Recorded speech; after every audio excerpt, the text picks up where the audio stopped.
Hi ಎಲ್ಲರಿಗೂ ನಮಸ್ತೆ, welcome back to my channel. ಬನ್ನಿ ಇವತ್ತು ತುಂಬಾ ಸುಲಭವಾಗಿ ಲಟ್ಟಿಸಿ ಜೋಳದ ರೊಟ್ಟಿನ ಮಾಡ್ಬೋದು.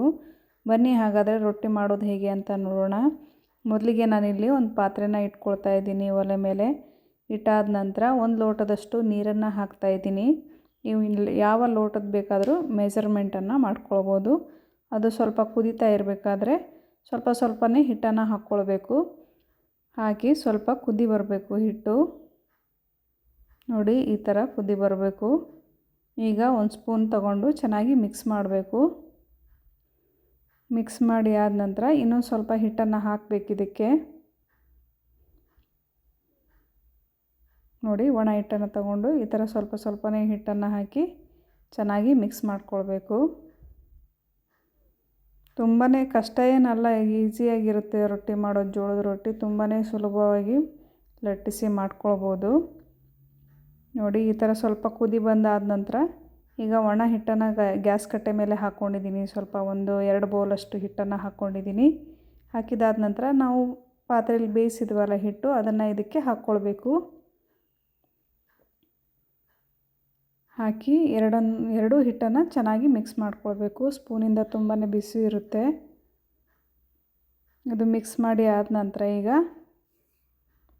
ಈಗ ಸ್ವಲ್ಪ ತಣ್ಣಗಾಗಿದೆ ಹಿಟ್ಟು. ಈಗ ಕೈಯಿಂದನೇ ಚೆನ್ನಾಗಿ ಹಿಟ್ಟನ್ನು ನಾದ್ಕೊಳ್ಬೇಕು. ಹಾಗೆ ನೀವೇನಾದರೂ ನಮ್ಮ ಚಾನಲ್ಗೆ ಹೊಸಬರಾಗಿದ್ದರೆ ಮೊದಲು ಚಾನಲ್ನ ಸಬ್ಸ್ಕ್ರೈಬ್ ಮಾಡಿ, ಲೈಕ್ ಮಾಡಿ, ಶೇರ್ ಮಾಡಿ. ಹಾಗೆ ರೊಟ್ಟಿ ಟ್ರೈ ಮಾಡಿ ನೋಡಿ ಹೇಗಿದೆ ಅಂತ ಕಮೆಂಟ್ ಕೂಡ ಮಾಡಿ. ನೋಡಿ, ಈಗ ಸ್ವಲ್ಪನೇ ತಣ್ಣೀರನ್ನು ತಗೊಂಡು ಹಾಕ್ಕೊಂಡು ಈ ಥರ ಚೆನ್ನಾಗಿ ನಾದ್ಕೊಳ್ಬೇಕು ಹಿಟ್ಟನ್ನು. ನೋಡಿ, ಈ ಥರ ಸ್ವಲ್ಪನೇ ನೀರನ್ನು ಹಾಕ್ಕೊಳ್ಬೇಕು. ತಣ್ಣೀರನ್ನೇ ಹಾಕ್ಕೊಳ್ಬೋದು, ಚೆನ್ನಾಗಾಗುತ್ತೆ. ಹಿಟ್ಟು ಜಿಗಿ ಬರುತ್ತೆ. ನಾವು ಮೊದಲೇ ಹಿಟ್ಟನ್ನು ಬೇಯಿಸ್ಕೊಂಡಿರ್ತೀವಲ್ವ, ಹಾಗಾಗಿ ತುಂಬಾ ಚೆನ್ನಾಗಿ ಜಿಗಿ ಅನ್ನೋದು ಬಂದುಬಿಡುತ್ತೆ. ನೋಡಿ, ಈ ಥರ ಚೆನ್ನಾಗಿ ಸ್ಮೂತಾಗಿ ಹಿಟ್ಟನ್ನು ಈ ಥರ ಅಂಗೈಯಿಂದ ಚೆನ್ನಾಗಿ ನಾದ್ಕೊಳ್ಬೇಕು. ತುಂಬಾ ಚೆನ್ನಾಗಿ ಬಂದಿದೆ ಹಿಟ್ಟು. ಜಿಗಿ ಅನ್ನೋದು ತುಂಬ ಚೆನ್ನಾಗಿ ಬಂದಿದೆ.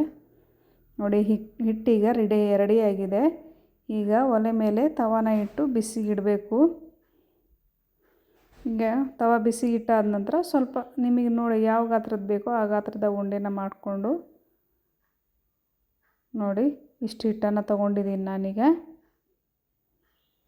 ಹಿಟ್ಟನ್ನು ತೊಗೊಂಡು ಸ್ವಲ್ಪ ಒಣ ಹಿಟ್ಟನ್ನು ತೊಗೊಂಡು ಈ ಥರ ಹಾಕಿ ಆದ ನಂತರ ಸ್ವಲ್ಪ ಪ್ರೆಸ್ ಮಾಡಿ ಈ ಥರ ಕೈಯಿಂದ ಸಣ್ಣ ಚಪಾತಿ ಮಾಡ್ಕೊಳ್ಬೇಕು.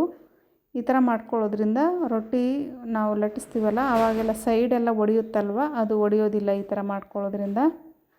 ಈಗ ಸ್ವಲ್ಪನೇ ಒಣ ಹಿಟ್ಟನ್ನು ಹಾಕ್ಕೊಂಡು ಈ ಥರ ನಿಧಾನಕ್ಕೆ ಲಟ್ಟಿಸ್ಕೊಳ್ಬೇಕು. ಚಪಾತಿಯಷ್ಟು ಪ್ರೆಷರನ್ನು ಹಾಕೋ ಹಾಗಿಲ್ಲ, ಸ್ವಲ್ಪ ಹಗುರ ಕೈಯಿಂದ ನಿಧಾನಕ್ಕೆ ಲಟ್ಟಿಸ್ಕೊಳ್ಬೋದು. ನೋಡಿ, ನೀವೇನಾದರೂ ಮೊದಲೇ ಸಲ ಟ್ರೈ ಮಾಡ್ತಾಯಿದ್ರೆ ಸ್ವಲ್ಪ ದಪ್ಪನೇ ಮಾಡ್ಕೊಳ್ಳಿ. ಆಮೇಲೆ ರೊಟ್ಟಿ ಮಾಡ್ತಾ ನೀವು ಎಷ್ಟು ತೆಳ್ಳಗೆ ಬೇಕಾದರೂ ರೊಟ್ಟಿಯನ್ನು ಮಾಡ್ಕೊಳ್ಬೋದು. ನೋಡಿ, ಎಷ್ಟು ಚೆನ್ನಾಗಿ ಬರ್ತಾಯಿದೆ ರೊಟ್ಟಿ. ಹಗುರ ಕೈಯಿಂದ ಈ ಥರ ನೀಟಾಗಿ ಲಟ್ಟಿಸ್ಕೊಳ್ಬೇಕು ರೊಟ್ಟಿಯನ್ನು. ನೋಡಿ, ರೊಟ್ಟಿ ಅನ್ನೋದೀಗ ರೆಡಿಯಾಗಿದೆ. ಈಗ ಈ ಥರ ಕೈ ಮೇಲೆ ಹಾಕ್ಕೊಂಡು ಬಿಸಿಯಾಗಿರೋ ತವ ಮೇಲೆ ರೊಟ್ಟಿಯನ್ನು ಹಾಕಬೇಕು. ಹಾಕಿದಾದ ನಂತರ ಒಂದು ಕಾಟನ್ ಬಟ್ಟೆನ ನೀರಲ್ಲಿ ಒದ್ದೆ ಮಾಡಿಕೊಂಡು ಈ ಥರ ಒರೆಸ್ಕೊಳ್ಬೇಕು. ರೊಟ್ಟಿ ಮೇಲೆಲ್ಲ ಒಣ ಹಿಟ್ಟಿರುತ್ತಲ್ವ ಅದನ್ನು ನೀಟಾಗಿ ಒರೆಸ್ಕೊಳ್ಬೇಕು. ಈ ಥರ ಒರೆಸ್ಕೊಂಡಾದ ನಂತರ ಎರಡೂ ಸೈಡು ಚೆನ್ನಾಗಿ ಬೇಯಿಸ್ಕೊಂಡ್ರೆ ರೊಟ್ಟಿ ಅನ್ನೋದು ನಿಮಗೆ ರೆಡಿ ಆಗಿಬಿಡುತ್ತೆ. ನೋಡಿ, ಚಪಾತಿ ಅಷ್ಟು ಬೇಗ ಬೇಯೋದಿಲ್ಲ ರೊಟ್ಟಿ, ಸ್ವಲ್ಪ ತಡ ಆಗುತ್ತೆ. ಎರಡು ಸೈಡು ನೀಟಾಗಿ ಚೆನ್ನಾಗಿ ಈ ಥರ ಬೇಯಿಸ್ಕೊಳ್ಬೇಕು.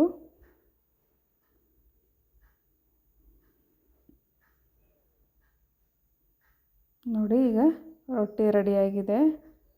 ಎಷ್ಟು ಈಸಿಯಾಗಿ ಮಾಡ್ಕೊಳ್ಬೋದು ಫ್ರೆಂಡ್ಸ್, ತುಂಬಾ ಈಸಿಯಾಗಿ ಮಾಡ್ಕೊಳ್ಬೋದು, ಕಷ್ಟ ಏನಾಗೋದಿಲ್ಲ. ನೋಡಿ, ಮತ್ತೊಂದು ರೊಟ್ಟಿನ ಮಾಡಿ ತೋರಿಸ್ತಾ ಇದ್ದೀನಿ. ಈಗ ಈ ಥರ ಸಣ್ಣ ಉಂಡೆ ಪ್ರೆಸ್ ಮಾಡಿಕೊಂಡು ಕೈಯಿಂದ ಈ ಥರ ಚಪಾತಿ ಥರ ಸಣ್ಣ ಚಪಾತಿ ಮಾಡಿಕೊಂಡು ಈ ಥರ ಹಗುರ ಕೈಯಿಂದ ಒಣ ಹಿಟ್ಟನ್ನು ಕೆಳಗಡೆ ಮತ್ತು ಮೇಲ್ಗಡೆ ಸ್ವಲ್ಪ ಹಾಕ್ಕೊಂಡು ಈ ಥರ ಲಟ್ಟಿಸ್ಕೊಳ್ಬೇಕು.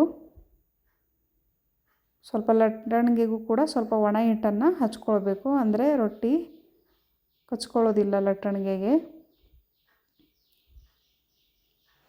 ಲಟ್ಟಣಿಗೆಗೆ ಪ್ಲಾಸ್ಟಿಕ್ ಸಹ ಕಟ್ಕೊಳ್ತಾರೆ, ಅಂಟುತ್ತಲ್ವ ಹಿಟ್ಟು. ಹಾಗಾಗಿ ನಾನಿಲ್ಲಿ ಪ್ಲಾಸ್ಟಿಕ್ ಏನು ಕಟ್ಟಿಲ್ಲ, ಹಾಗೆ ಇಟ್ಟಿದ್ದೀನಿ. ನೋಡಿ ಈ ಥರ ಮಾಡಿಕೊಂಡು ಕೈ ಮೇಲೆ ಈ ಥರ ಹಾಕಿ ಬಿಸಿಯಾಗಿರೋ ತವ ಮೇಲೆ ಹಾಕಿಬಿಟ್ರೆ ರೊಟ್ಟಿ ಅನ್ನೋದು ರೆಡಿಯಾಗಿ ಬಂದುಬಿಡುತ್ತೆ.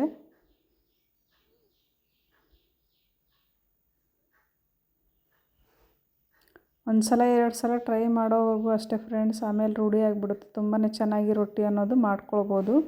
ನೋಡಿ ಈ ಥರ ಕಾಟನ್ ಬಟ್ಟೆನ ತೊಗೊಂಡು ಈ ಥರ ಪ್ರೆಸ್ ಮಾಡೋದ್ರಿಂದ ರೊಟ್ಟಿ ತುಂಬ ಚೆನ್ನಾಗಿ ಉಬ್ಬಿ ಬರುತ್ತೆ.